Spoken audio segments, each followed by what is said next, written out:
Welcome, everybody. This is Tenure-Track Careers in Academic Archives and Libraries. This is the last session of the SSA annual meeting for 2021. Yes, I'm also pumping my fists below the camera. Close my window. We're going to actually play a little fast and loose with the rules. We'll be using the chat, but we aren't going to have a Q&A at the end. We're just going to have a Q&A throughout, depending on whether or not folks want to respond. But this will be a very informal meeting. It won't be as formal as the other sessions. And with that, I'm going to hand it over to Robert. All right. Thank you, incoming President Daniel Alonso, for the introduction. I'm Robert Weaver. I'm the manuscript archivist at the Southwest Special Collections Library at Texas Tech University. And well, I want to welcome you all to this final panel at 2021's SSA annual meeting. We appreciate those of you who are showing up late on a Friday on the final day.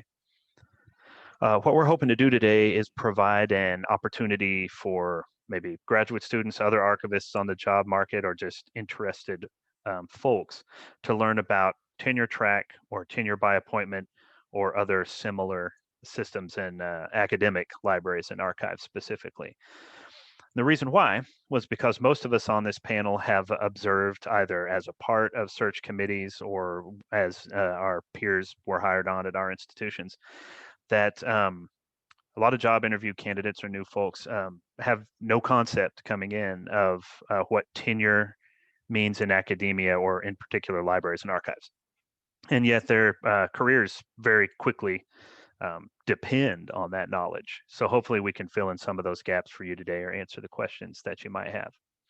So on the panel today, we have Jeremy Brett at Texas A&M University, Rob King, my colleague at Texas Tech, Dylan McDonald of New Mexico State University, Max Prudhomme from Oklahoma State University, Zach Tompkins from Louisiana State University, who has helpfully put this conference together. I wish we were there with y'all.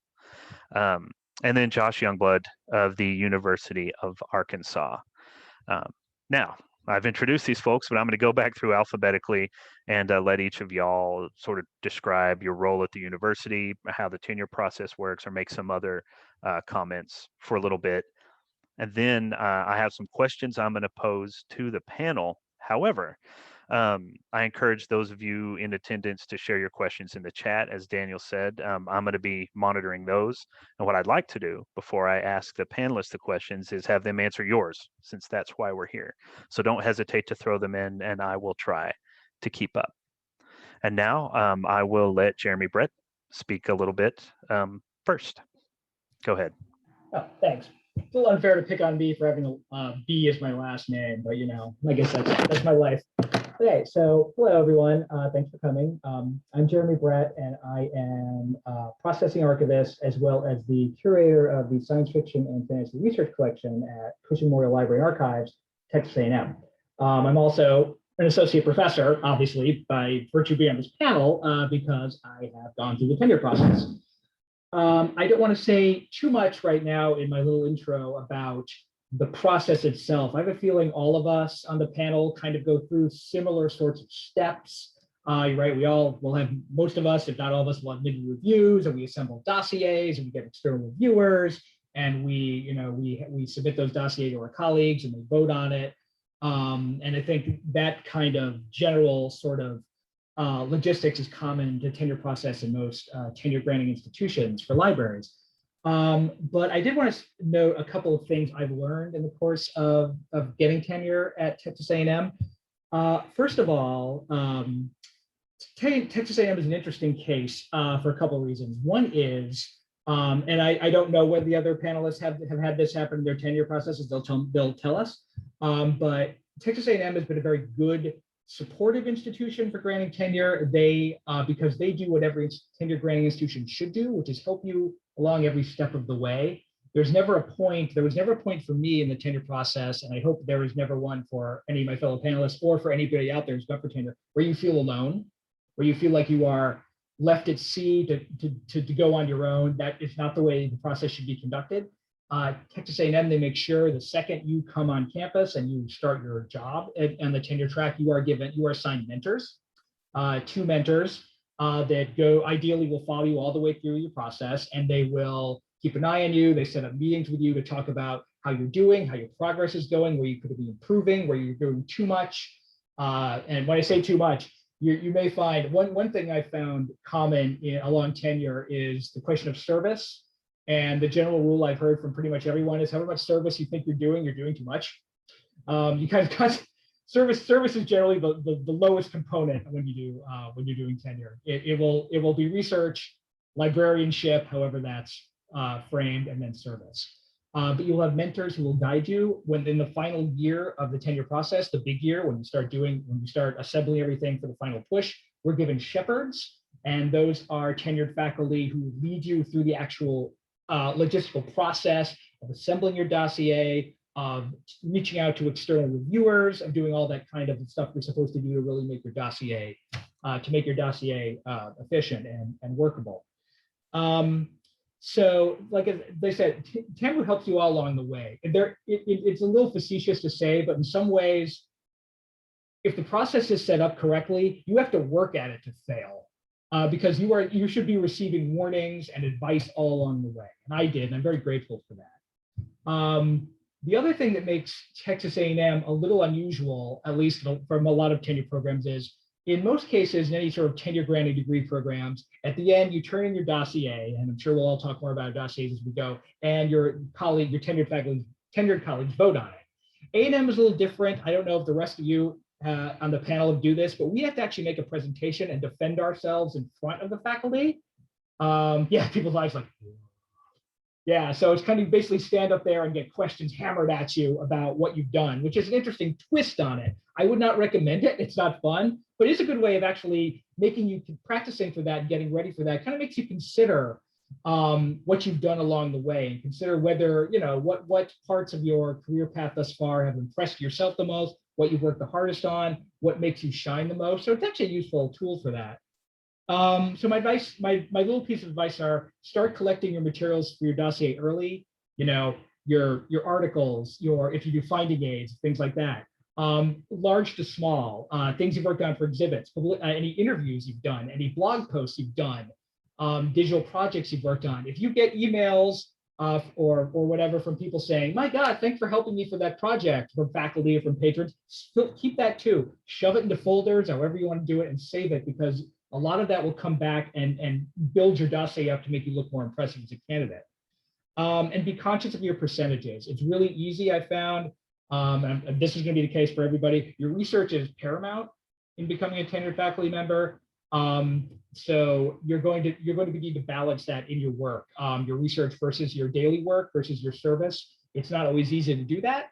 That's one reason we have mentors here to help you make sure you're doing the percentages right. But always be conscious of what you're doing and how much of what you're doing will go into the tenure, your tenure case. So, I mean, those are kind of common sense things, but I think they're worth restating. So with that, my little spiel is done for the moment, so I'll pass it on down the line. Thanks, Jeremy. Well, I'll just hand it straight over to Rob King to share what he has. Yeah, so Rob King, I'm at the Southwest Collections Special Collections Library. I am currently, I've spent most of my career as a cataloging metadata librarian. Now I'm functionally the head of the bibliographic services, conservation preservation, our reception area, and reference. So now I'm doing a lot of running around, and a lot less cataloging. That said, yeah, I kind of agree with everything that Jeremy laid out there. Get those articles in early. I'll talk a little bit in one of our questions about that idea of impact. When you're collecting those blog posts, interviews, all of that support documentation, you're going to build that case in your statements. And the argument there begins at impact. There are a couple of ways to possibly present that. Of course, the challenge here we may get to at some point is finding external reviewers, which I understand it gets even more difficult from associate to full. So we can speak about some of that and try to think what else I have to add to that. I think a lot of my points will come out as we began answering those questions. So So that's my short introduction. Thanks, Rob. And he actually makes a good point. I know that at least three people on here have reviewed dossiers for people at Texas Tech, so they are authoritative in what they have to share. But next, I'm going to hand it over to Dylan McDonald to share what he has. And thanks, Robert. I apologize. I'm not going to turn on my camera. I'm having a lot of issues with my connectivity, and I'm actually now coming to you from my iPhone. But hopefully you can hear me well enough.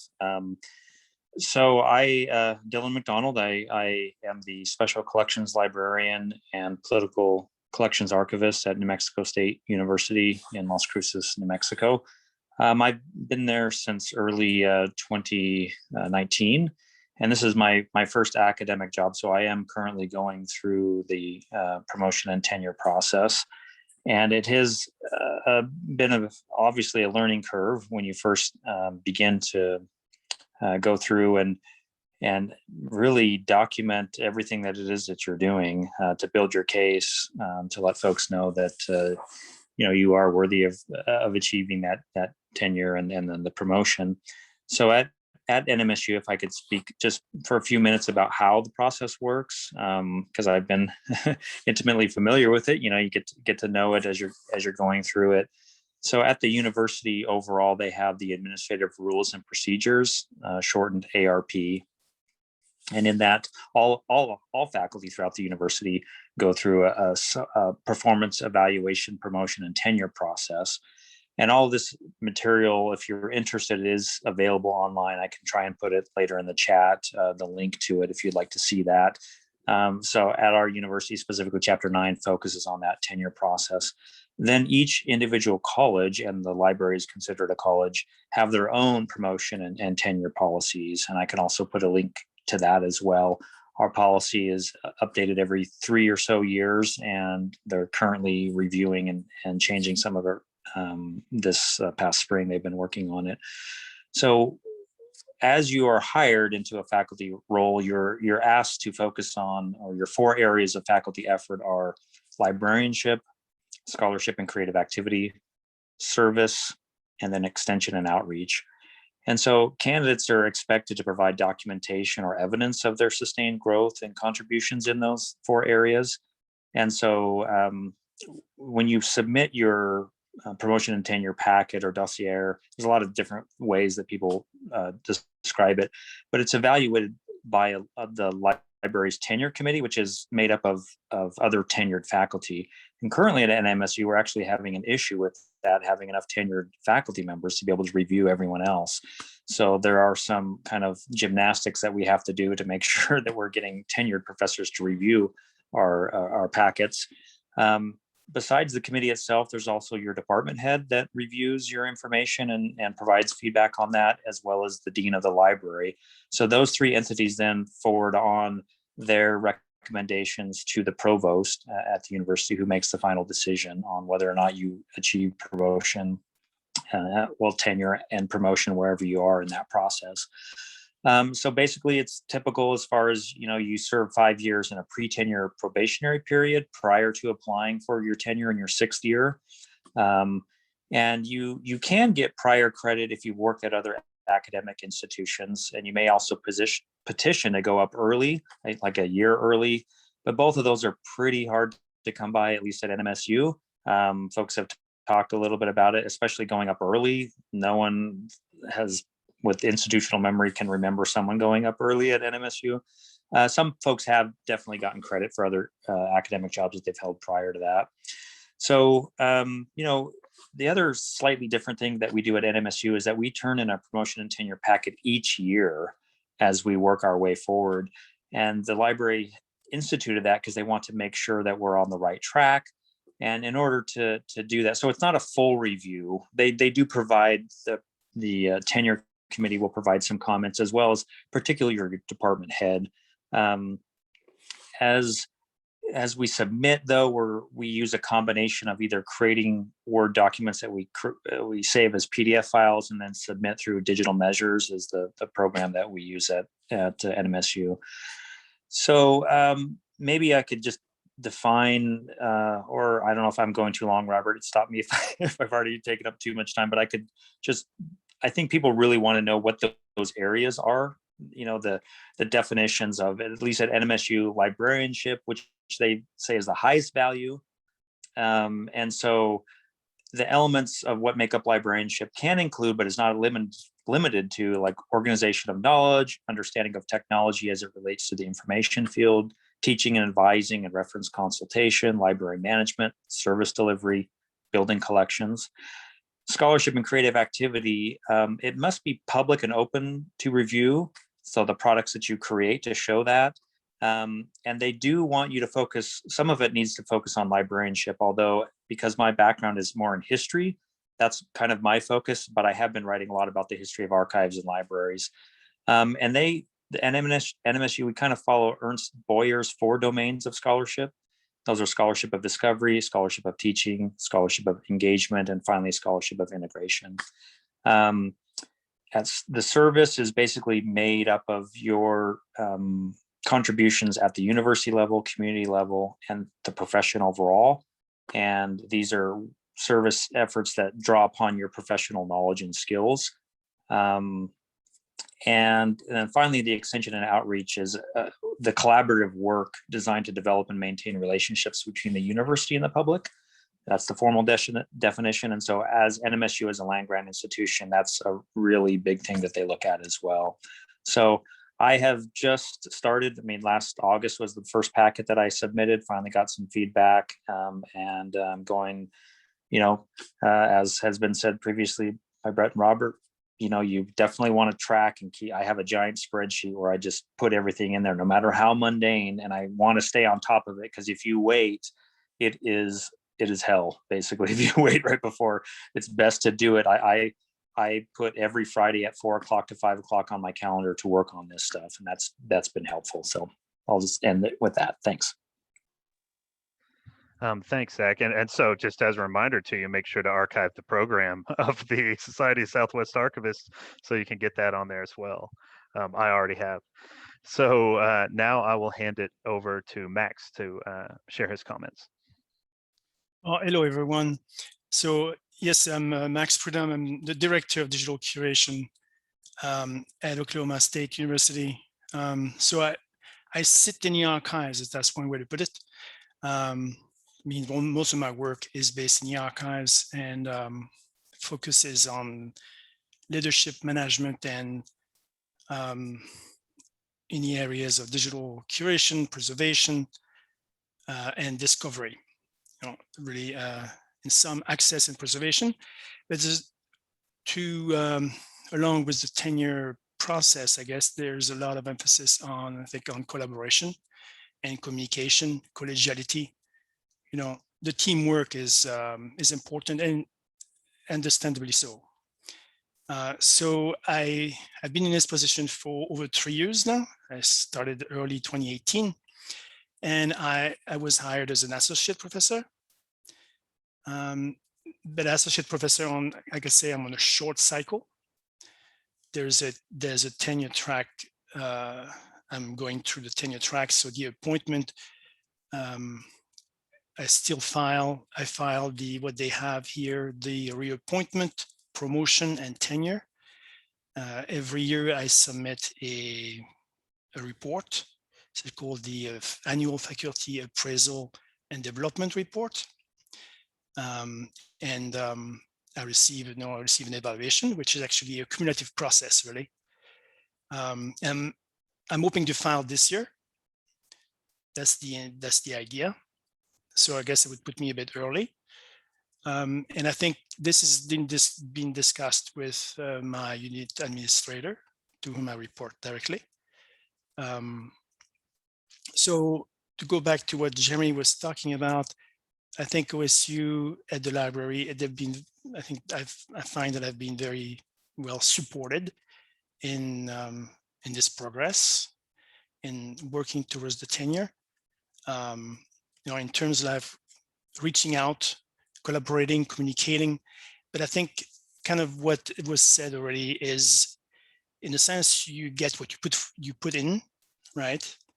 and to not hesitate to go, the extra step in a sense, because it's beneficial for you, it's beneficial for everybody, and it's basically at the end of the day, it's teamwork. So talking about the short cycle is supposed to be on a 5-year. So again, the tenure track depends on whether you are hired as an assistant or as an associate. The tenure in my case then could be granted either as a reappointment to associate, or it could be a promotion as professor. But that's the one thing at a time. Reappointment is fine. It could be fine. I mean, it all depends, right? So at the end of the tenure track cycle, really, the evaluation is a cumulative review, kind of like what Dylan was talking about with the option to file early. So what they call the RPT here, our reappointment, promotion, and tenure, is based on 100% librarianship, which makes you say, well, what is the percentage for, say, research, scholarly work, grants, and so forth? Well, the main emphasis is on primary assignment. And my primary assignment is really leadership management in the area of digital curation, and which is kind of vague, but I leave that to your interpretation. But it includes grant work, like I said, collaborative partnerships, internal or external entities, at the same time in providing access and the preservation of digital assets. I've very much appreciated the opportunity to do experimental work with student interns, such as machine learning, which has led into scholarship work, publications, and engagement with other universities. What else? I mean, there's also like the mentoring at the local level. For example, mentoring first generation students, which is being part of the living was part of the life of the library. You're more integrated as a member of the TenureTrack or the librarians as a whole. And then you also have, of course, an intention to serve at the local level, whether it's at the university level or the library, say the organization within, the association within rather, at the regional level with SSA, for example, or OAA, which is the state, the Oklahoma Archivists Association, or the national level, which I cover all these really. And so I think this has been a wonderful opportunity. And again, you get what you put in. But there's some teaching covered in this. I don't teach per se. I do mostly workshops related to the carpentries, or when I've received some invitations from departments on campus to present on digital curation or digital archives for students in art history, for example, who are also interested in digital humanities, which I'm involved in to some degree. So the grants and contract, which I've been working on, the extension, outreach, engagement activities, and the professional activities, as I just mentioned. So I think that's probably okay for now. I can elaborate later. All right, thank you. Well, I'll move straight to Zach and let you share what you have. Hey everybody, thanks for being here. I even see a couple of familiar names in the audience, so thank y'all for showing up. I'm the University Archivist at Louisiana State University. I hold the rank of Assistant Librarian. I started this job not quite 6 months before the shutdown, so I'm witnessing the evolution of our tenure process from I think from a unique position. Our university offered the option of taking a tenure clock extension, which, having not quite been here 6 months, I did. So I kind of reset myself in 2020, which I think was the right decision because a lot was already in the works changing at the LSU libraries. We have, I think, around a dozen tenure-track librarians, and then about that many tenured librarians. So we've kind of got a wave of tenure trackers who are wanting to reevaluate the way that we do things. We're reworking our tenure document, which is, we have our broader university-wide document, and then we have something a little more specific for librarianship. We are allowed or are given 15% of our work time to devote toward promotion and tenure efforts, which most librarians will probably say is not really enough. And we're, I say a lot's changing. We're in the process of changing our software again to create our dossier. We're moving from a physical to a digital dossier. So a lot is going on here. I think that, I guess my best advice would be to not overload yourself on service, as some of the other folks have mentioned. And then also we like Jeremy has at Texas A&M, we have mentors. We have a peer mentor, and then we have a sort of a permanent mentor who is a tenured librarian. But there's tremendous value in cultivating other mentors, especially peer mentors, I think. There are a group of us tenure trackers who are sort of in the same position, and we've been good about, sharing our CVs. The proprietary software that we use right now is called Faculty 360, and it's really designed for the teaching faculty. So it's been really helpful to collaborate with some of the other tenure trackers about how and where to put things into it so that it spits it out in a logical way. So yeah, I think that's reworking our tenure rules for ourselves it's brought a lot of us closer together and put us on the same page, so that we can sort of try to understand how things are going to be weighted in the tenure vote process, whether a national committee or a national journal, what field, whether it's librarianship or some other complementary field are we publishing in. Those are the kind of things that we're trying to make more specific in our document. All right, thanks, Zach. That leaves us with Josh. Go ahead. All right, thanks for having me. So full disclosure, you can overload yourself with service and still get tenure, because I'm one of those people that did that, although I don't recommend it. I completely concur with everyone else by saying that it makes it a little bit harder.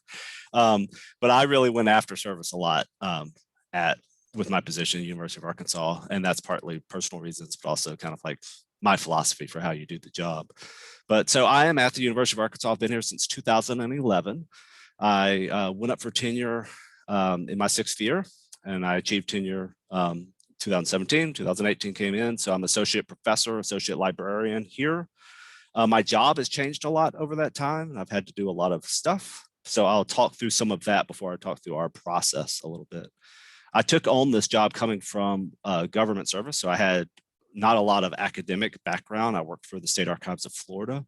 So I started right at the bottom at the University of Arkansas. And I was a research and outreach services librarian, but with my position, and I know we all have these complex jobs where like they keep throwing stuff on it all the time and you're still supposed to get tenure. But with that job, I was managing a staff of 4 people.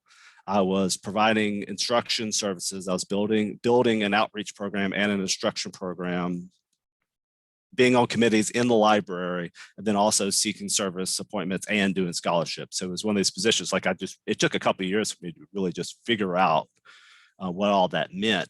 Part of that job, though, meant that I was meeting a lot of students. And over the course of my years getting tenure, I also became history librarian.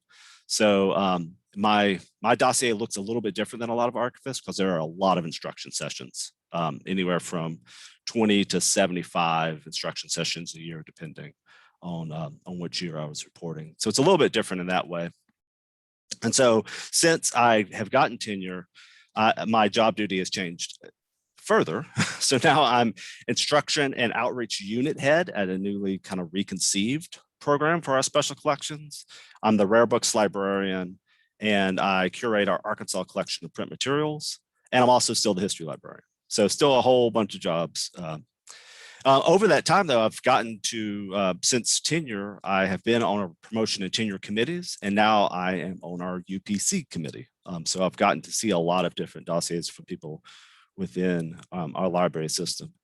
So at the U of A libraries, we do a 70-15-15 split, which I think some of us have been describing different percentages, but I'll just explain what that 70-15-15 means.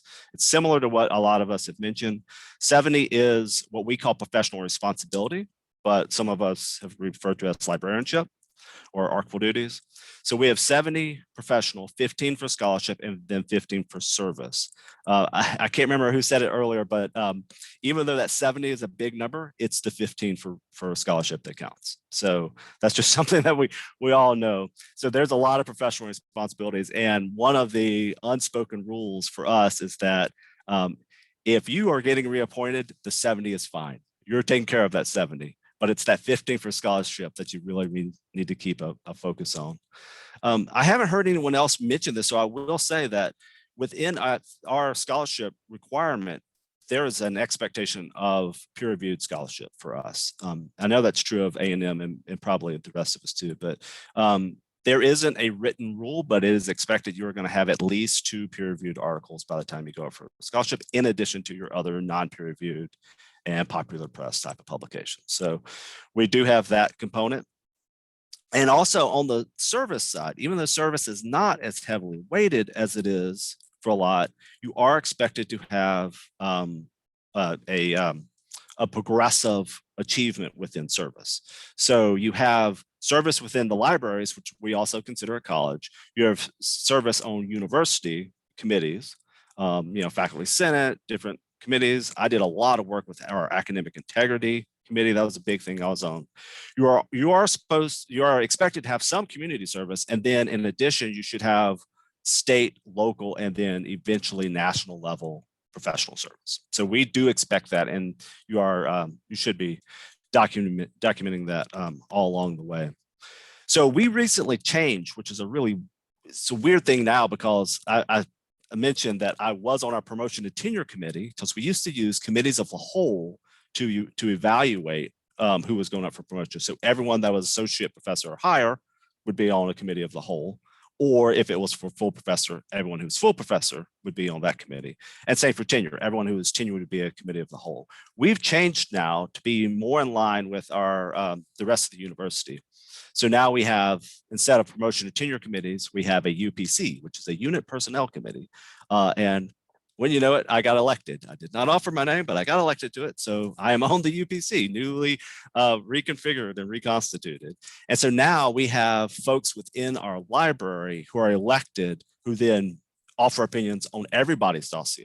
And so if it's someone who is lower in rank and is looking at, for instance, a professor's, or someone going up for a professor, they wouldn't vote, but they do offer comment on all of it. So it's a smaller group that is selected within the library who are evaluating everyone's dossiers. And so that was in part, as I mentioned, to keep ourselves more in line with what the university as a whole is doing. We're also just transitioned to a digital tracking system. So we're using digital measures. So I rolled my eyes a few times when other people mentioned that, because it has been kind of a trial by fire, to get what we do as librarians and archivists to show up in a relevant way there. I found really, really difficult this year personally.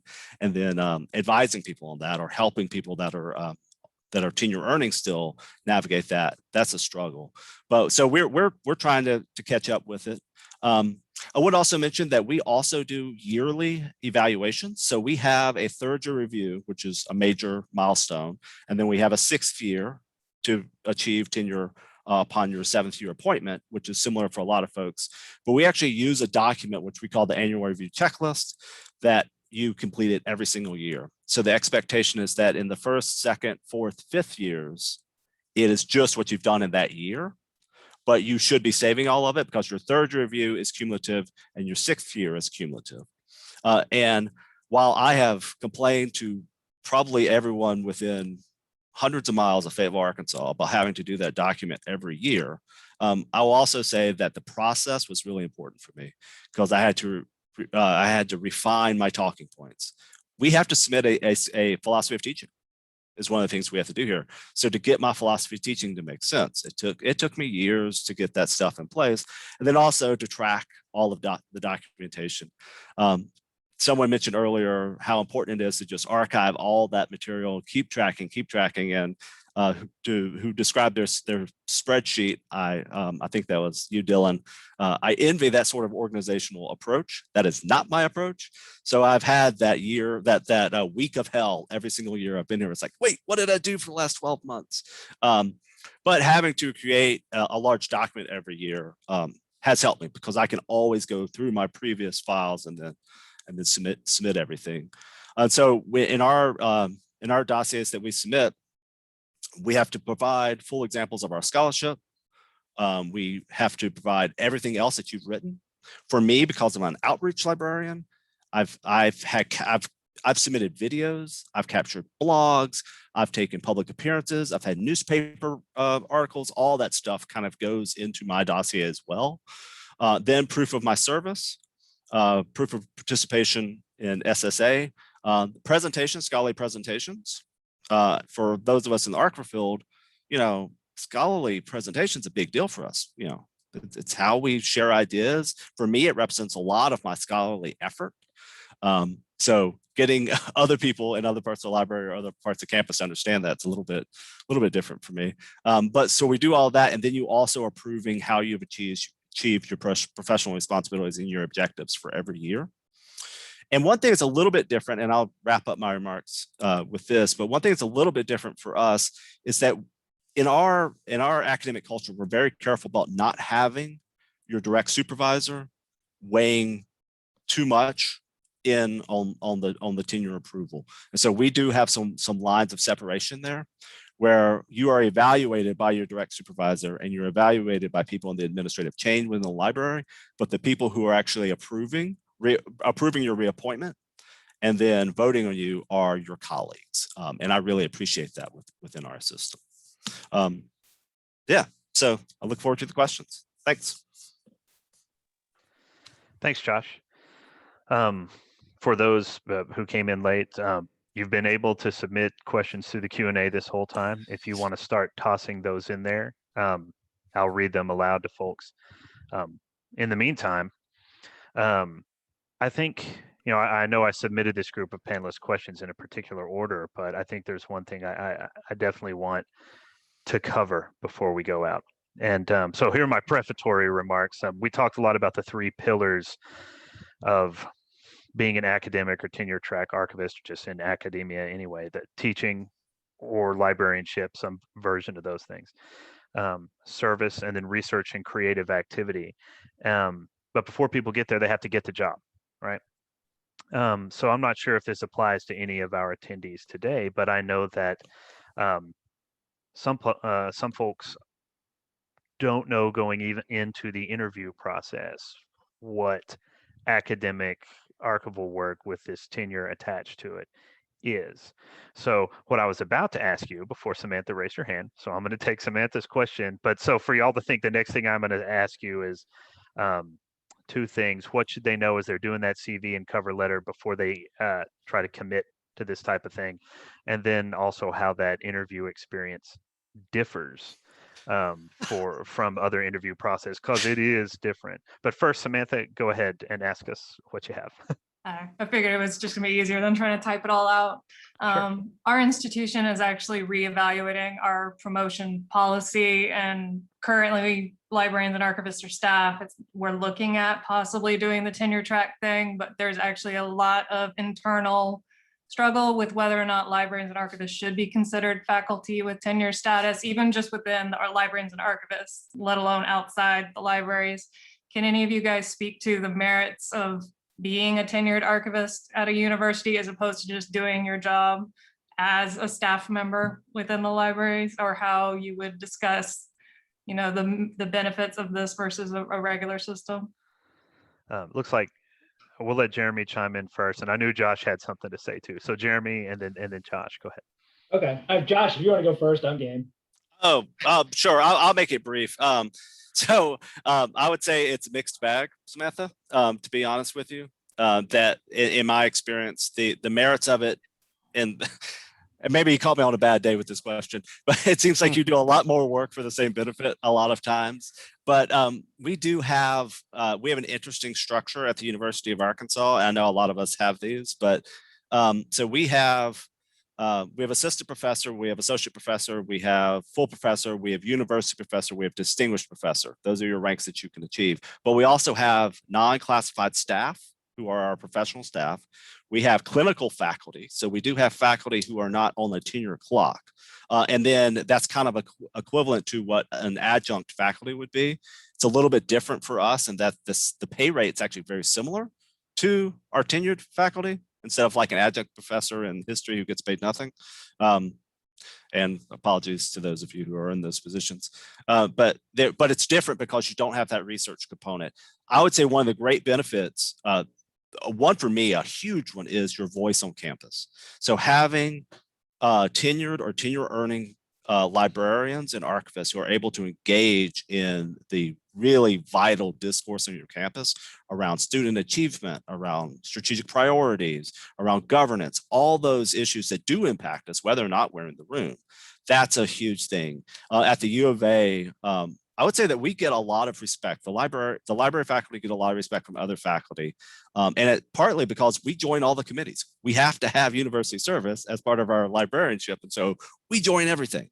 But we've had librarians, one of my colleagues who actually just left a couple of years ago. Well, she left last year.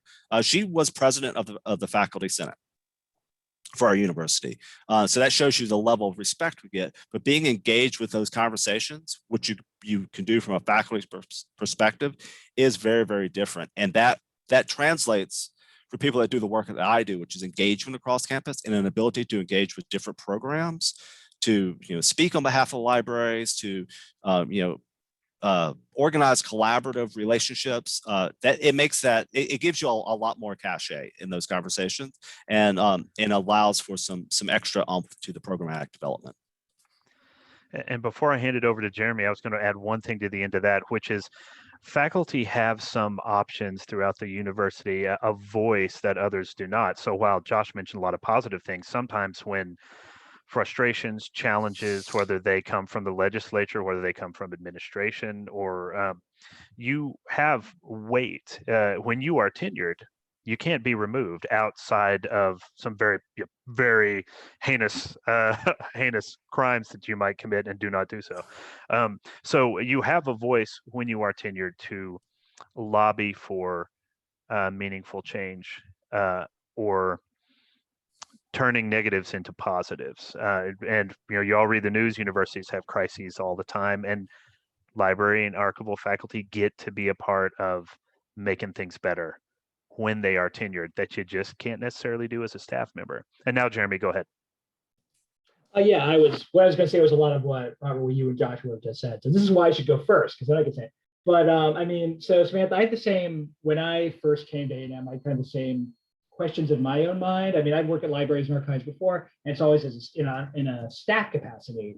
But to come to A&M where it's suddenly a tenure-track faculty, and I thought to myself, because back when I was, when I took the job, it was a tenure-track job, but they gave everybody an option to switch to our other track. There's another track. It used to be called clinical instructional. It's got a new name now, where you're still a faculty member, but instead of research, you're you don't do with no research components on librarianship and service. And I thought seriously, do I want to switch? Because I thought to myself, I've always thought as librarians and archivists like a service profession, right? We're not really an academic kind of job. And is that the kind of, do I want to submit myself to that kind of process, that sort of academic bureaucracy sort of process? But after thinking about it, I went ahead and stayed TenureTrack for mostly for the reasons that Robert and Joshua mentioned. There is the issue, you are a voice on campus, you are forced. I mean, libraries have to be a part of all the committees, the faculty senate. So there's less of a degree of passivity, the kind of passivity you get when you don't have a voice, when you're in old jobs or always on staff. You know, as librarians, we were told what was going to happen to us and what to do, rather than, you know, we complained all the time, like, well, why are we doing this and this and that and other thing? But, you know, like things like budget cuts and things like that, and things and other administrative maneuvers would happen, you know, we were on the receiving end. We never got a chance to have input on it. And we, as librarians here, our input has mattered. We have actually gotten to take part in debates and in questions about university policies. There is the issue of job security, which Robert mentioned, but also there's also the issue of, I know this may seem a little superficial, but there is significant, not insignificant social capital in being a professor and being a tenured professor or faculty member that you don't get as non-tenured or as staff. And that may not be, you know, that's the way it is. I don't necessarily like it. There are problematic aspects to it, but the fact it is, in this day, in this time we live, in this academic atmosphere we live in, you are heard more if you are a professor, if you are a tenured or tenure-track person. And so I think there is a benefit. And the final benefit I would add is, I know it may seem coming in like, oh my God, all this research I have to do, or I'm expected to do, all these additional degrees of librarianship. That may seem like a lot of extra work. And I mean, it is, I'm not saying it's not work, but in doing that, you really, I think, bolster your own sense of self, who you are as a professional, who you are as a librarian or archivist, or information professional in general. This gives you a lot of exposure to new ways of thinking, to new ideas, new projects you might want to perceive. And this kind of stuff, I think, at least for me, makes me much more enthusiastic about my job, because I get to have all this multifaceted aspects of it, rather than, I mean, librarianship, we all do lots of stuff, and I'm doing lots of stuff all the time, but to have that research component and to be expected to do service and things like that, that actually puts me in touch with a lot of interesting people, a lot of interesting ideas, a lot of interesting ways of thinking, and what kind of new projects and ideas that interest me. I think that makes me a more well-rounded person in general, and information professional specifically. So that's like a more intangible benefit, but that's certainly part of it, I think. Rob, looked like you had your hand up first, so I'll let you add something. Yeah, well, I think I was going to speak to Jeremy's last point there, is that idea that it incentivizes you to get involved in research, and it makes you engage with those professional communities and different organizations in a different way, because you're invested in that. But you know, one of the other points that we talk about, you're asking about the difference. Well, at least in our situation at Texas Tech, and I suspect elsewhere, you know, we are 12-month appointment, you know, at the same time. So we have our daily duties as well as these research that we're trying to engage in our own time. You may get certain hours for research, but the way my supervisor always said it to me, that's, I reserve the right to say no if I need the coverage. So you are having to balance that, and I think we'll speak to some balances later. But yeah, a seat at the table. Certainly my time with Faculty Senate was valuable to me, 3 years, and I got recognized by my fellow faculty and got a chance to learn what they do, certainly from a faculty governance standpoint. That's an opportunity I wouldn't be afforded without that tenure-track faculty opportunity. Thanks, Rob, and I agree. I think Texas Tech, he's definitely been able to explore that at Tech. It's been beneficial to the whole archive, to be honest. Dylan, go ahead. Yeah, just again to follow up on, piggyback on Rob's comment, that the idea of shared governance at the university and academia, it's a pretty strong tradition, and so I think it would be harder for the library to participate in that without this faculty status. In fact, over the last, I would say, 5 years, we just had a reference librarian rotate off as vice president of Faculty Senate this year, and then a few years ago, the department head at Archives and Special Collection was the president of the Faculty Senate. So having that disproportionate share of the direction of the university it's important, and I think it would be difficult to do. I mean, it would be impossible without that faculty status. Zach, go ahead.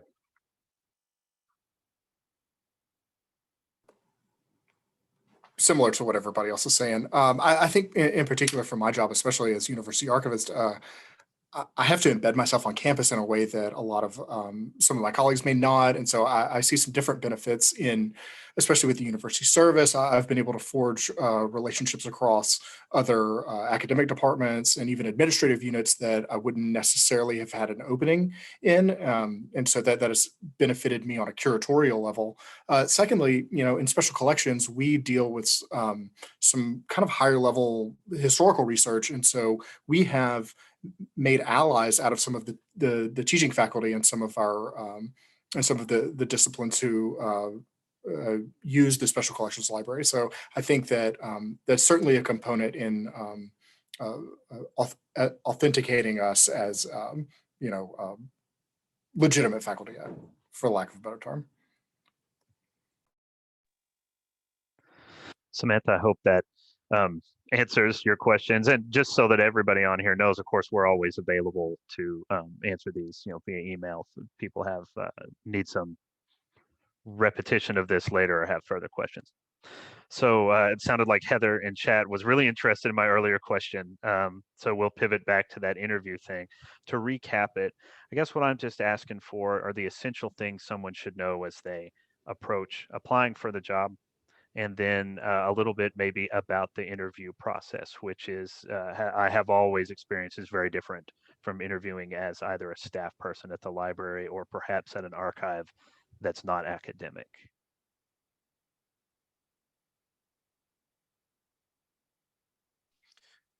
Go ahead. Well, I always have stuff to say, so I'm happy to jump in unless someone wants to talk.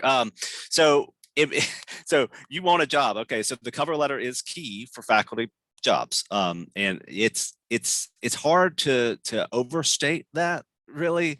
I've read hundreds of cover letters since I've been at the U of A, and I've written more than one, to be honest. But the cover letters are really, really important. Whatever your CV says, if you're early career, your CV is just not going to capture enough that people know what's there, but your cover letter does.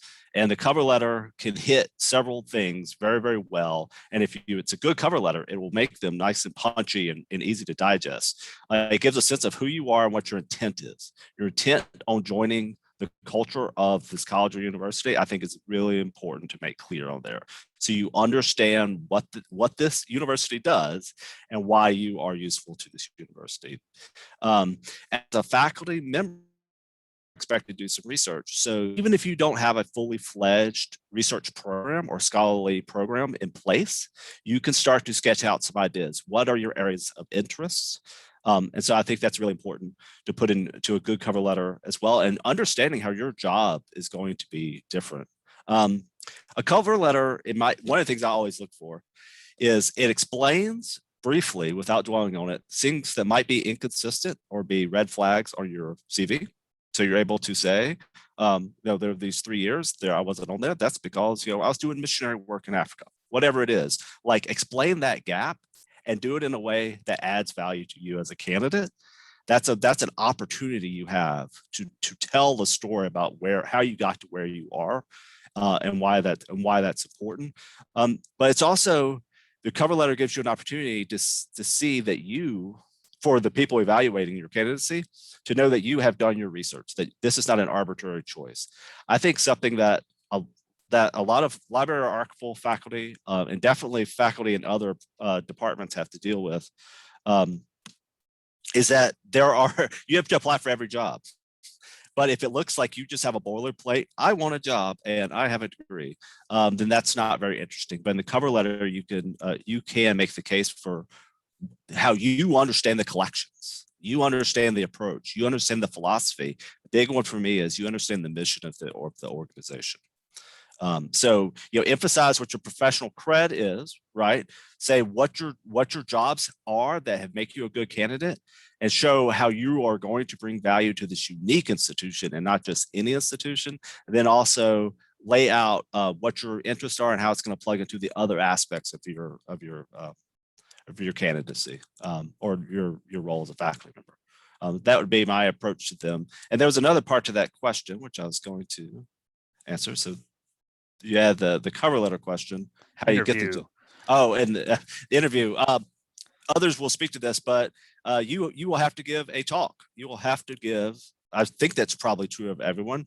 That's different for a faculty job. Is you will have to give a 20 to 40-minute presentation, and then if it's a higher level position, it might be an hour-long presentation. And that prompt is not going to be given to you any more than a week, and probably less than 5 days ahead of time. That's how it is at the U of A anyway. We give people 5 days to prepare their talk. And that talk has to make sense, and it has to hit on all those points, showcase your value, make you seem personable. And then you're going to meet people, because we have multiple stakeholders that we serve within our libraries as well as externally. You're going to meet people from all over. So it's going to be a lot of different interviews. So you have to be prepared. I think as an archivist, it's really important to understand the collection and institution you're trying to join, so that you're ready to plug into those conversations and talk to people from different places on the campus. And very quick before I hand it over to Jeremy, I will say two things. One, never talk about something that you don't have full knowledge of, because we can always smell it. But more importantly, the Society of American Archivists actually has a new program that's like a resume, CV, and cover letter review program. I forget its specific name, but I am a mentor on that particular program and review these things. So if you anybody here or anybody you know needs help with that, look into that program. I mean, one person I mentored got a job recently at an academic archive. It had nothing to do with me. The person was really good, but I helped as well as I could. And now go ahead, Jeremy. I was just going to say, looking at Heather's little note in the chat, I'm sure everyone else has read it yet. The fact that there's a couple great things I think you could emphasize both in your cover letter and in your interview. I mean, 3.5 years, first of all, 3.5 years in archives, that is certainly not nothing. And as Max says below, you and archivists working alone, that is actually a big deal to run an institution, to run an archive shop. If it's just you and one other person, or you by yourself, like a small staff, that is actually a serious thing. And if I were interviewing you, that is something I would look seriously at. Like, wow, how did you manage to do that? You know, because you've worked in more adverse conditions than a lot of us have, and that's something to think about. The fact that you've done all these different sorts of archive jobs when you were doing it as a library tech, that also makes you, like, I personally think, and a lot of places, I think it makes you an attractive candidate. You just do one thing, because in this line of work, as we all know, very few of us do one thing. We're always doing like 20 library and archival functions in any one week. We're all, a lot of us, we process and we do outreach and we do exhibits and we do conservations and blah, blah, blah, blah, blah. So again, being multifaceted is something I would, in a cover letter and interview, I would stress that kind of thing, turn that to your advantage, that you do all these kind of things. Don't think of like, I only worked for 3.5 years, or I only one person and I did this. Those are actually advantages rather than disadvantages. Yeah, that timing sucks. Oh, that must have been fun. Yeah, but I mean, these are all you're getting ACA certified. More and more archivist jobs are requiring that, or certainly desiring that, if not requiring that. SAA certificates also very big. I mean, admittedly, I'm looking at one paragraph you've written, but that's a strong case right there for most archive jobs. So that's the kind of thing to stress. I would also suggest, it's been forever since I interviewed, so you can take this with a grain of salt, but if you're interviewing for a tenure-track job, Joshua was talking about, research case, and you don't have to go in like, here's my 5-year research plan for what I want to do. If you could do that, I would be, really, that's impressive. But I mean, go in with an idea of the kind of things that interest you for doing research and talk about those. Don't be ashamed or embarrassed to talk about it. I mean, most institutions will want multifaceted, interesting people. And you may not have to like, oh my God, what I'm interested in may not relate necessarily immediately to my library job functions. That's okay. It doesn't have to necessarily be like that. Be interested, show that you have an interest in what you're doing, because that's an attractive feature too. And the final thing is, don't go into a tenure track interview having an idea what's going to be expected of you. So when they talk about like, you'll have to do this much research, I mean, don't be like, what? I have to do research? that certain things will be expected of you. So, you know, kind of welcome that and make that work to your advantage, rather than act like, you know, as Joshua said, don't look, you know, a boilerplate. I'd like a job, please. I mean, and so if you said that, say, like, okay, this is a tenure track job. This is not just a regular job. You have to do all this stuff. So, you know, be enthused about that. Go in wanting it, because if you go into a tenure track job and you get it and you are not enthusiastic about the research you'll have to do and the service, you are either not going to be in that job long, or you're going to be miserable doing it, and you don't want either of those things. But again, looking at the basic case you set up, it's a good case. I mean, multidimensionality is really a boon. So I think that's a good thing. I believe that Dylan had his hand up next, and then we'll go to Rob. Yeah, I think, you know, when you're going for these tenure track positions, expect the long haul, you know, multiple rounds of interviews, multiple ways to showcase your talents and abilities. You're going to be vetted by many people over the course, especially the day of the interview. You're basically on from, you know, you may go to breakfast or coffee with folks, and then you're going to dinner later that night. So you're on all day long, and it can be draining, but it also is exhilarating because it's your chance to talk shop with people. And I always enjoyed that. I think one thing, having been on a number of interview committees to select people, I'm always surprised how folks come in and they may do a good job of selling themselves and their skills and abilities, but they don't really talk enough about how that will translate into helping this institution advance its mission or fulfill its goals. So you have to be very specific in stating what it is, why you want to come here. You can't just be, I just want a job. I mean, that's not something that people are going to be like, oh yeah, okay, we'll just go ahead and hire you. So be very specific. I mean, a lot of that information, if a candidate hasn't even bothered to look at the website of your institution, understand the collections that you have, maybe projects that you're working on, or specifically with the tenure positions, you know, what's the promotion process somewhat like, and have some, you know, well thought out questions when given an opportunity to ask for clarification. I think that speaks to a person not really being ready to enter into the academic position. And then finally, I would add, Heather, your comment, I have a master's in history. That's it. I don't have a library science degree. So it is possible to get these positions. I'll send you a message with my email, and I'd be happy to talk to you a little bit more about that process. There is a twist on it when you have a history degree, when you're trying to get into an archival position, but I'd happy to reach out to you and provide some further feedback. Thanks. Yeah, that's me too. This is Joshua. I'm also just history. So. And I'll go ahead and say thank you, because Joshua, I already know you because I'm in Arkansas as well. So I just don't reach out. I'm bad about that. Well, and there are ways to supplement it, and if you reach out to them, please, they'll tell you this. But you know, having that archival certification, getting things from SAA like digital archival, you know, the thing they do that costs all the money, where you get certified. Those are options that that weigh heavily into those that don't necessarily have that full-on information science degree. Rob, go ahead. Yeah, sure. Well, I can pull my hand down now. Okay, there we go. So one of the things you're going to look for when you go to these degrees is you might look for things that say, look for the ALA accredited degree or equivalent degree. And in that's an opportunity. That's a position that you can make a case for yourself. So you're going to want to argue about the equivalency of your degree plus the experience. I think that'll help.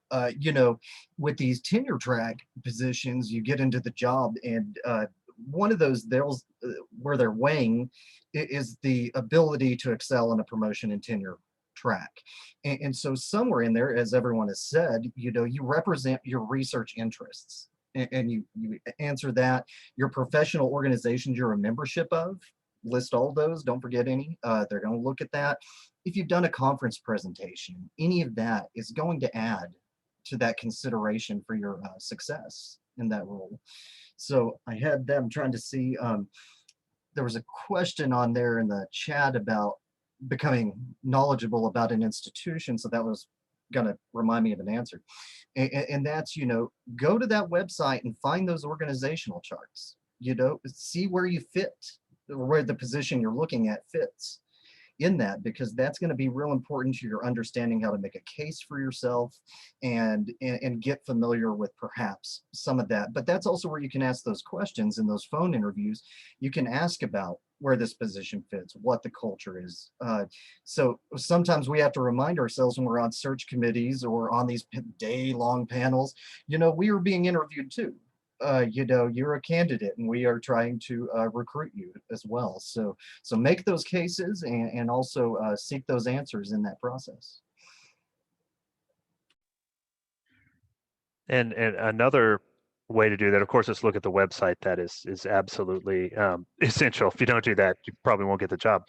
But I think that at our institutions, which are all fairly large, you can our individual faculty profiles, whether they be on LibGuides or whatever, are going to talk about some of the things that we do, right? So you can mine that, or to be candid, since we're supposed to be publishing and doing research, you might go to Google Scholar and try to find our names. You're probably going to find Jeremy on there. I don't know. You can definitely Rob, for example, who, by the way, is a permanent member of this hiring committee thing we have going on at Texas Tech, and has probably just done like 6 searches back to back. The poor man. None of them in archives, unfortunately, except for a cataloger. Actually, you didn't have to do that search committee. He was the hiring manager, so he got off the hook for that one. Instead, he had to, change someone's life forever. Where I'm going with this is Rob has an interest in some things that aren't necessarily just archival. He's the lead editor on this book about the works of David Lynch, for example. How does that apply to the work we do at Texas Tech University? Well, if you found out he was working on that book, you could get a hold of Rob and say, hey, that's interesting. Another way to look at this is if you've ever applied for, and you did because you have an MA, to a graduate school, you tend to look at those professors, right? You're not going to go, if you're interested in classical Greek history and you go to and you look at a school that doesn't have a single professor in that, we're not going to go there, right? That information is available for you to find out what they're working on. Are those things you're interested? Are they things you could be interested in, and so forth? And that's my 2 cents on the matter. And now I won't read through the chat, Daniel, because I know a lot of people have responded to your question, but does anybody else have anything to say about how to become knowledgeable about an institution before you apply, or once they actually invite you to come talk to them? You know what, I will say this, look at the town you're applying to as well, because you're interviewing the university as much as they're interviewing you. I know you want the job, but one thing, I don't know a better way to put it, is in Lubbock, we, Rob and I talk about this regularly. It's got 300,000 people, but Lubbock, Texas is sometimes a punchline on the Jimmy Kimmel show, right? And so it's very red. So if you have political affiliations that run counter to that, that's a thing to consider.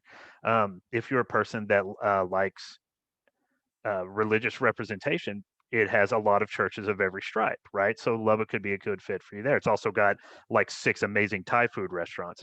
So why? We don't know.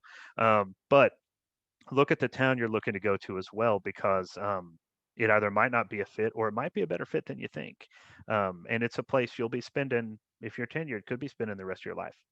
Josh, you raised your hand. Yeah, I just want to echo that point that that a couple of us have said it in different ways, but you're interviewing them just like they're interviewing you. And I know it doesn't feel like you can be choosy or like you have the power in the situation, but I'll just use my own story. When I got my job at the U of A, I later learned out there were 81 applicants for this job. So I was super lucky, and somebody just looked at my cover letter the right way that day or whatever it was, but I got this position. Sometimes there are lots of folks, and so you got chosen for a reason, right, to be interviewed. So you do have some power in that situation, and it does need to be a good fit for yourself. So it's not just selling yourself like you aren't worth the job. It is seeing if you are a good fit and if they are a good fit for you. And Rob, I would also echo the know the place and do some background. And part of that is making them believe that you are serious about the job. So when I applied for here in Fayetteville, I have kids. If you know me, you know me. I talk about I talk about my kids all the time. I knew everything. I had done my research on Fayetteville as a place to bring my family. It's like, I would move there because it's a good place to raise a family. So know that about where you're going. Be serious, be intentional. Like, I am choosing a place to have a career, not just grabbing the first job. At least that makes a better story to tell the people that are interviewing you. Yeah, doing that prep work at least so you can convince them. But go ahead, Max. Oh, sorry, I was trying to raise my hand earlier, but I used the applause. So anyway, here I am. So I don't mean to repeat things like, do your homework, right? In a sense, learn about the institution, the objective, the mission of the department. Try to how you could integrate yourself, the collegiality and all that. But what kind of added value do you bring? But and also ask questions and show that you're curious. You don't hesitate. Like Joshua was talking about, they interview you, but you also interview them. Of course, you have to feel maybe there's confidence with that. But in any case, I want to pick on what you just wrote earlier. You said library tech. I think it may be worth to keep in mind that who works at the university or where you are and how they came about to their positions. I came into archives. I don't have an archival degree. I came from archives from the digital collections door, if I could put it that way. Digitization, digital collections, working the whole digital life cycle, digital collections life cycle, really. But working in tandem with archives. So maybe it doesn't put me as an archivist. Maybe I am not, but I work in archives and I do digital curation. So I think your library tech, don't keep in mind that the digital and maybe the programming, any library tech you might have done, that's definitely an added value.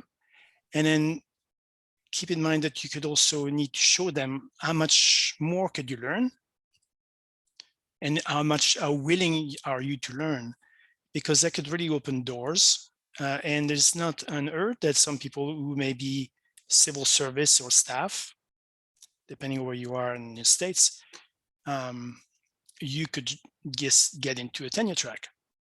So it really, I think you have a lot of potential, a lot of opportunity here to sell yourself in a sense and cultivate that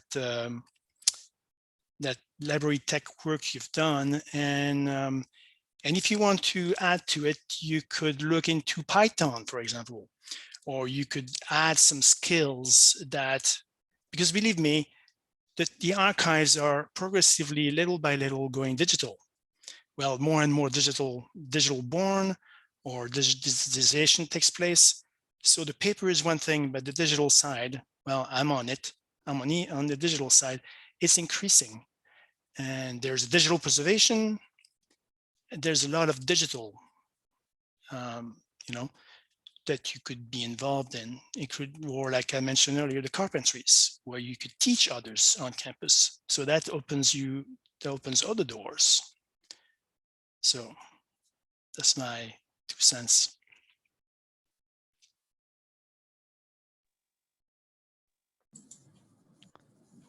Well, Heather, I know, thank you. You're welcome, and thank you for thanking us there in the chat. As I said, we're here to help, and we're not strangers. You can always get a hold of us.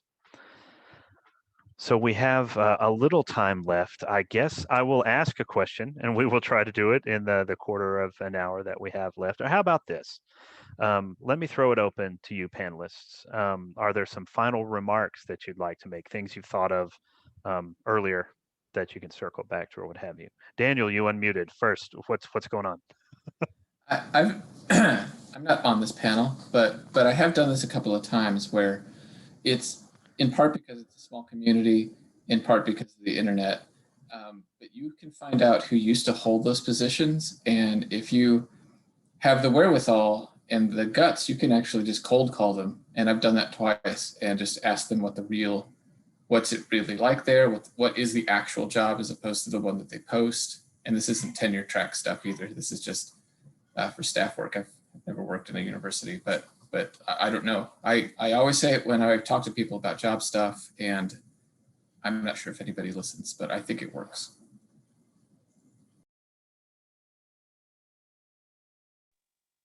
I mean, that's bold, but it is not a bad idea. The turnover is happening in archives at every university, even the tenure track ones. And those people are just out there, probably happy to talk about what they did. So does anybody, as I said, any closing remarks in the time that we have? I'll throw in, in our promotion and tenure documents, you've heard it a little bit through here, how they get revisited, things change. We did an alignment with ours. I went up for tenure under the document I came in under, which had last been revised in 2010. There was a lot of time there. I guess it was 2014 when I got on the tenure track. But since then, it had moved from professional let's see, let me find the right wording here. Professional performance. It's been called librarianship here. Well, that became teaching/teaching support. And the big question there, I was in cataloging and metadata. Well, I don't teach workshops. I'm kind of the background guy. So there was a lot of questions of how do you represent yourself? And then that translates into our discussion about digital measures and where you represent things in these digital systems. But what I've learned in the process of promotion and tenure is that there are a lot of different ways you can make a case for your daily performance, your daily duties. I do it under teaching support. If I'm going to create the documents that create the access found through discovery systems, and I spend that time, I'm supporting that teaching, and there's different ways you can make that case. But consider that as well, how the skills that you have may fit into that kind of the basic criterion, be it professional performance or teaching support, research, creativity, and then that service. And then think about how your CV represents that going in to a position. It's a fair way to organize your CV that looks familiar to the people that are used to evaluating that criteria. So that's one last remark I might make.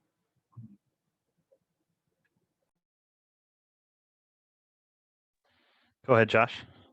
Yeah, I would just like to add a little bit to what Rob was saying there too. And it has to do with how we are compared to other programs on campus, and that is something that we all have to deal with because we're kind of a different duck. And while it can feel like that's unfair at times, it's just a fact. We're 40 to 60% of our job is not in a classroom teaching, and we don't have this is a data issue for us at the U of A. We don't have those class evaluations. We don't have the student evaluations. We don't have students who are taken up for master's degrees. We just don't have those sorts of those quantifiable things to make the case. So one of the things that I've done, and I have mentored people here at the U of A too, and I have a mentee now who will be going up. She'll be going up for tenure next year.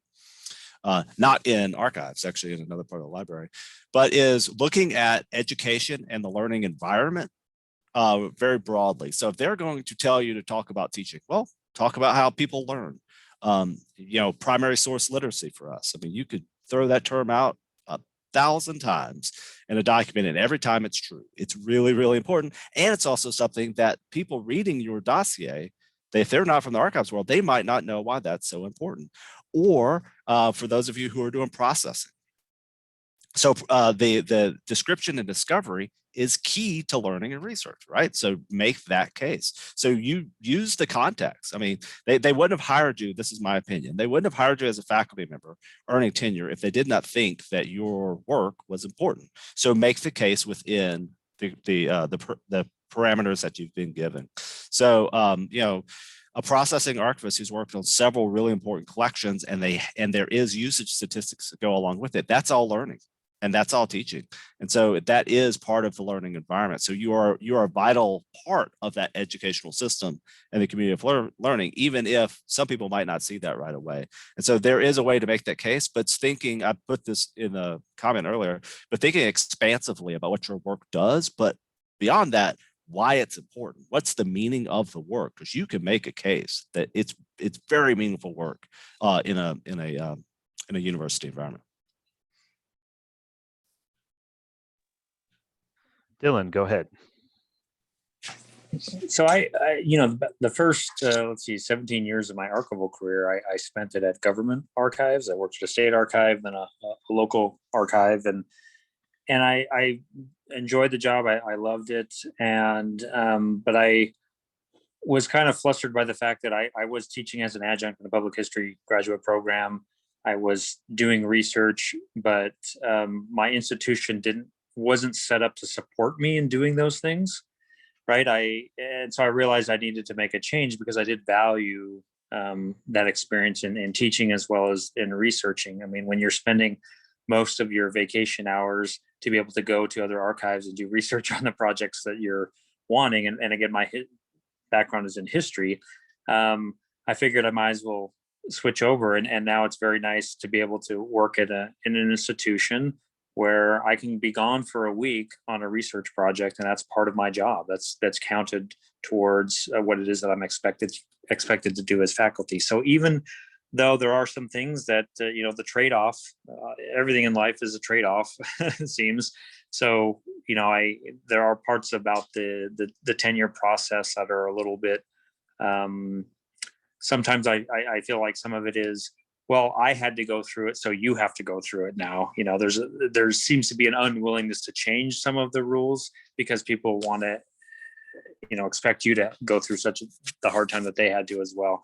I could be reading into things more, but anyway, that was kind of a part that I wanted. I sought out this opportunity, and so far I'm totally not regretting it. And then the last thing I'll say is that people have talked about having mentors. They have a program here at NMSU that does the same thing, where we were matched up with folks throughout the university.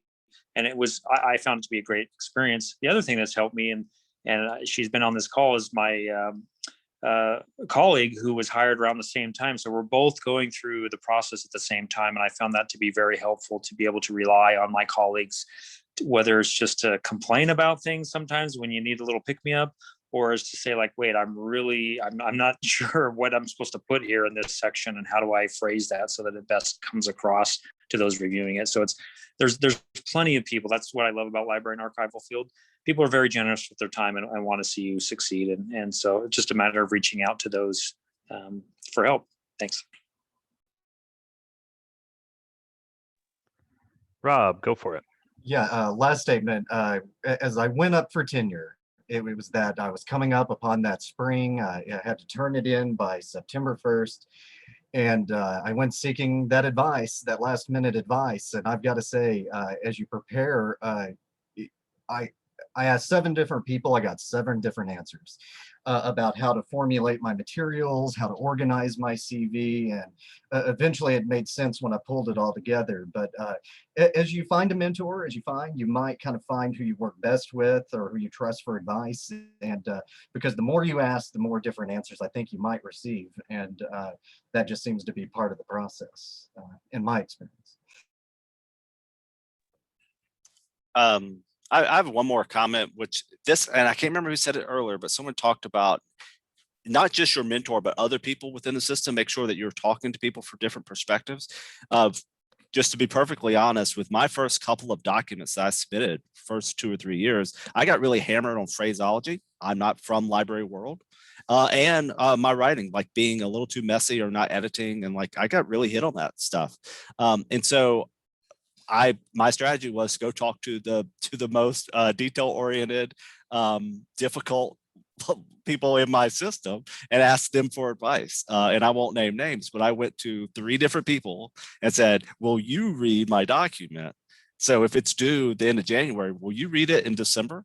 And really like give me the hard medicine. And that helped me a lot getting other people who I knew either didn't understand my perspective, didn't understand all of my work, or had issues with the way that I was conceptualizing things and presenting things, have them tear it down and help me. And so one thing, so it helped me improve my documents, but it also made them more familiar. So I kind of baited them a little bit. They were previewed about what was happening. And so when it came time for them to be in a committee meeting, they could give, they actually knew it better than the other people. Like, oh, like this is what Youngblood's trying to say.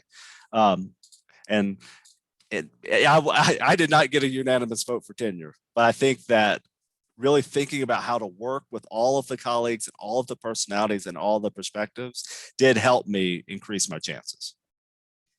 Oh, and one more comment. Use conferences to cultivate people that can be your external reviewers. We haven't talked about external review very much, but there are several things that you can use conferences to do. And conferences are not just getting together with a bunch of fantastic people, which is those of us in SSA think it is, because just hanging out with cool people and talking about cool stuff in cool cities. That's oftentimes what it feels like, but they're very useful for that tenure process. Not so you have your conference presentations, but when you are putting out your ideas for your conference presentations, have that be something that you can follow up with people that might be interested for later publication. Use those groups of people you're going to meet through those presentations or through the conversations you're having to then look for a book chapter opportunity, or to, there's that sort of like getting to publication, but also seeking out people that can be a reviewer for you or could recommend people. And even if you're not going to make friends with them, at least get to know them. At my institution, they really want a RBMS, ACRL type of perspective, and not just the archival world. Someone told me that early on. And so I started going to RBMS and making friends with rare books librarians and people from Indiana and Iowa and institutions that are very different than the public U archive institutions that I would have naturally thought to seek out. So I started talking to people from Harvard and Yale, talking to people from the Beinecke, talking to people who have a very different perspective. And it turns out that one of the people that was sought as an external reviewer for me was from NYU as a rare books librarian. And so I was very glad that I was able to cultivate some of those relationships and prepare for what the external review process was going to be. And conference participation helped me do that. Imagine if you were Robert, Zach, or Dylan, and you were on a call with 4 people who could potentially be reviewers. See, that's exactly what he's talking about. Very clever, Mr. Weaver. Oh, what? You think I put this together by accident? But you know what? I'm gonna let Jeremy have the final word because we've got about 3 minutes left. Go ahead. Oh, thanks. I was just going to add to what Josh was saying about, going to conferences and networking is a good way to find these external reviewers. You're going to find external reviewers as kind of the big kind of the big unknown factor in a lot of what you in assembling your dossier, because you can't control what those people say. So that's all the more reason to pick people carefully. So I was just going to add, in addition to what Joshua said about reaching out and meeting these people, talking to them, meeting them on their own ground and conferences. Also, and once you start to know what kind of research case you want to make, research you want to follow, start reading stuff by people in the field, because in a lot of cases, those people are going to be, especially if your particular field is more of a narrow one, you're going to have a relatively limited pool of people to draw on. So you want to get to know those people's work, see how it measures up against what you want to do and what you're doing, and see what good amount, how will you want to find those people who will be, you're informed about their work, and they in turn you believe they can be informed about your work because they come together. So it's something, that's not something you think about right away, because you want to develop what kind of research you want to do, but it's certainly, once you start down that road, that's another way to go about it. Absolutely. Well, I think that I am about to close SSA with these final comments. I really appreciate all the panelists coming to this. I hope it was really helpful for everybody who attended, and thank all of you who attended as well for being here and listening to us. Daniel, what do we do now? Well, it is the end, and thank you all for coming. Thank the presenters. I thank the presenters for providing a very interesting last session to the annual meeting. It was, yeah, I don't know anything about academic work at all. So this is very eye-opening, and I almost feel like I could even apply someday, but I'd hire you, Daniel. I think I'm wouldn't. happy where I am. Yeah, that's fair. I'd hire All your right. dog though. Check him out. Where? Oh, there he. Oh, he's just looking at everything. He's yeah. He's soaking it all in right for the tenure process. Yeah, maybe so. You might want to hire him. He's available for at least a couple more years. Okay, maybe I should hit stop recording. Thanks, Rob. But yes, thanks to everybody, and I'll give everybody a second to say goodbye before I close the meeting. Thanks. Y'all have a good weekend.